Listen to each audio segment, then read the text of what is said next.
CNN exclusive reporting of what a U.S. fighter jet pilot saw right before ejecting over Iran. His plane was shot down in April, and at the time, President Trump said it was from a shoulder-fired missile.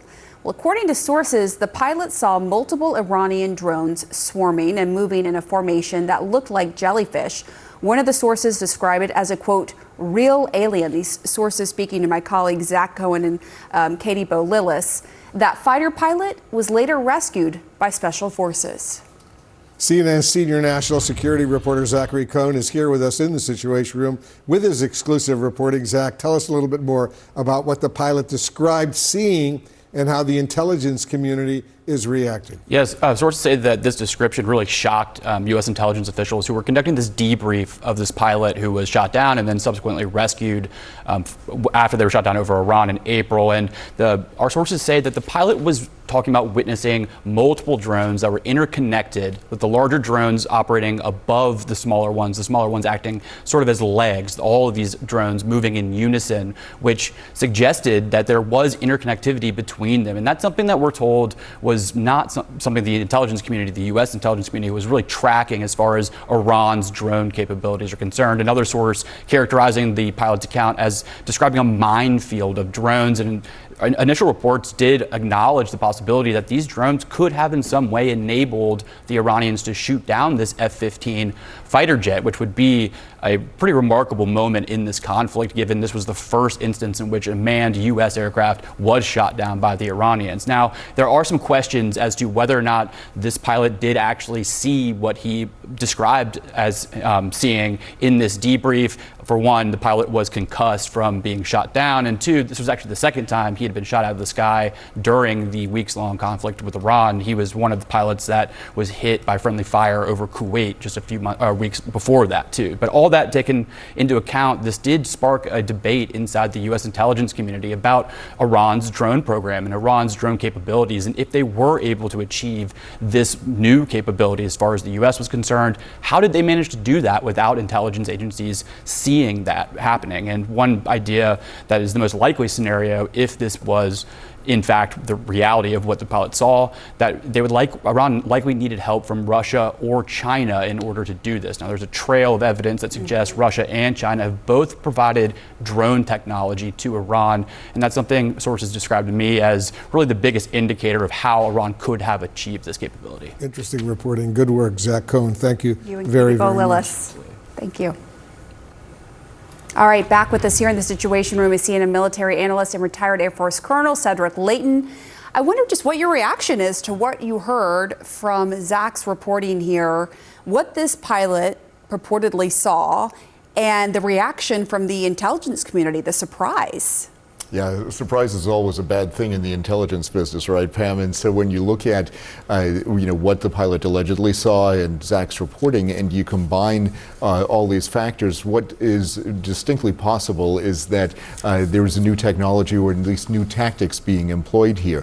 What this is similar to is basically there's a concept that even the U.S. Air Force has of having a manned aircraft serve as kind of the quarterback of a combined manned-unmanned fleet that would go after a set of targets. Now, this is different because, according to this report, the basic idea would be that the quarterback is in essence played by a larger drone, and that larger drone would then be controlled by a ground controller somewhere in Iran, presumably. The way in which this would work would require a lot of sophisticated tactics and techniques to have been developed, and it's most likely, as Zach was reporting, that these tactics and techniques were developed either in China or Russia or a combination thereof, and then potentially adapted by the Iranians for the purpose.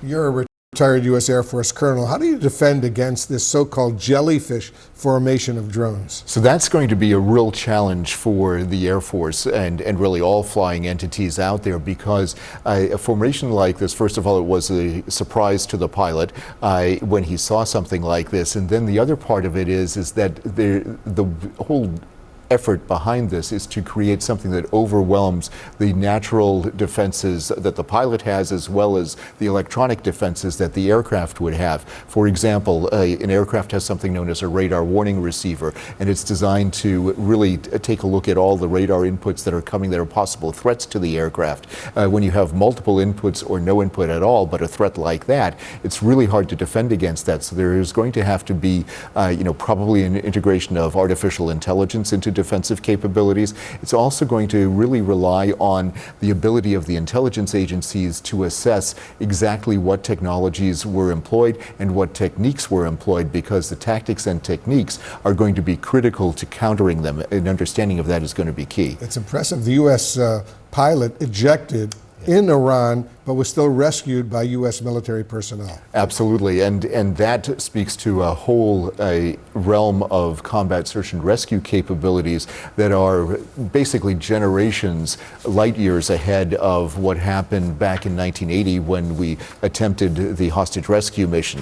The interoperability at that time, back in 1980, was far less than what it is today. This was a textbook rescue operation and was executed based on all accounts that we have right now, almost flawlessly. There were some issues with aircraft having to be left behind, basically blown up on the makeshift field, but that's something that's relatively minor compared to saving not only the pilot's life, but all the rescuers' lives as well. And it's incredible when you learn about this technology that there weren't more casualties or deaths or anything from from the pilot, the WISO, and all the rescuers involved, right? Absolutely, yeah, because normally the WISO's job, or weapons systems officer's job, is to really be able to help defend the aircraft against threats of any type, but specifically electronic threats.